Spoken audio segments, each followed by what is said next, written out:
Hi mga ka-Bible, Thursday today at meron akong Bible verse na gustong i-share sa inyo ngayong araw from the book of Matthew chapter 19 verse 1 hanggang 12. So ito po yung mabasa natin. Katuruan laban sa pagpapalayas at paghiwalay sa asawa.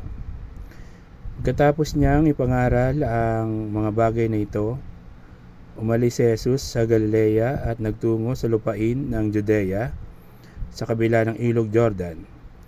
Sinundan siya ng napakaraming tao at dooy pinagaling niya ang mga may sakit. May ilang pariseyong lumapit sa kanya at nagtangkang humanap ng ipaparatang sa pamamagitan ng tanong na ito. Naayon ba sa kautusan na palayasin at hiwalayan ng lalaki ang kanyang asawa sa kahit anong dahilan? Sumagot si Jesus, Hindi pa ba ninyo nababasa sa kasulatan na nasa pasimulay nilalang ng Diyos ang tao na lalaki at babae? At siya rin ang nagsabi, dahil dito iiwan ng lalaki ang kanyang ama't ina at magsasama sila ng kanyang asawa at sila'y magiging isa. Hindi na sila dalawa kundi iisa. Kaya't ang pinagsama ng Diyos ay huwag paghiwalayin ng sinuman.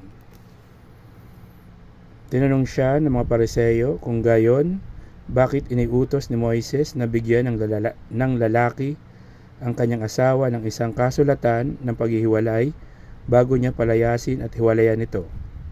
Sumagot si Jesus, Ipinahintulot ni Moises na palayasin at hiwalayan ninyo ang inyong asawa dahil sa katigasan ng inyong ulo. Subalit hindi ganon sa pasimula. Ito ang sinasabi ko sa inyo. Sino mang lalaking magpalayas at humiwalay sa kanyang asawa, maliban kung ang asawa niya ay nangangalunya, at mag-asawa ng iba ay nagkakasala ng pangangalunya. Sinabi naman ng mga alagad, kung ganyan po ang kalagayan ng lalaki sa kanyang asawa, mabuti pang huwag na siyang mag-asawa. Sumagot si Jesus, Hindi lahat ay kayang tumanggap ng aral na ito, kundi sila lamang na pinagkakalooban ng Diyos. Sapagkat may iba't ibang dahilan kung bakit may mga lalaking hindi makapag-asawa. Ang ilan ay dahil sa kanilang katutubong kalagayan. Ang iba naman naging ganoon dahil sa kagagawan ng ibang tao.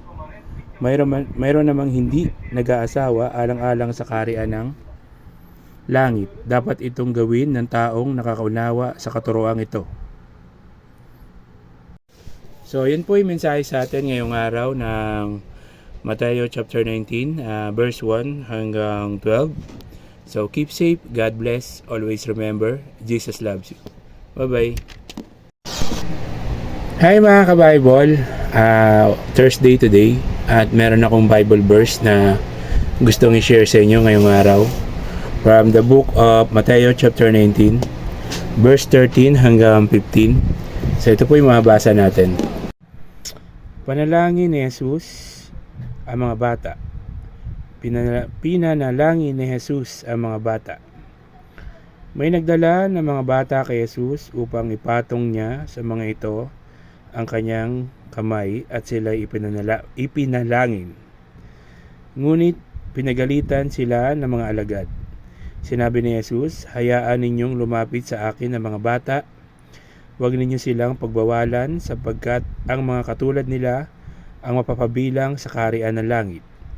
Ipinatong nga niya sa mga bata ang kanyang kamay at pagkatapos siya'y umalis. So yun po yung mensahe sa atin ngayong araw ng Matthew chapter 19 verse 13 hanggang 15. So keep safe, God bless, always remember, Jesus loves you. Bye-bye.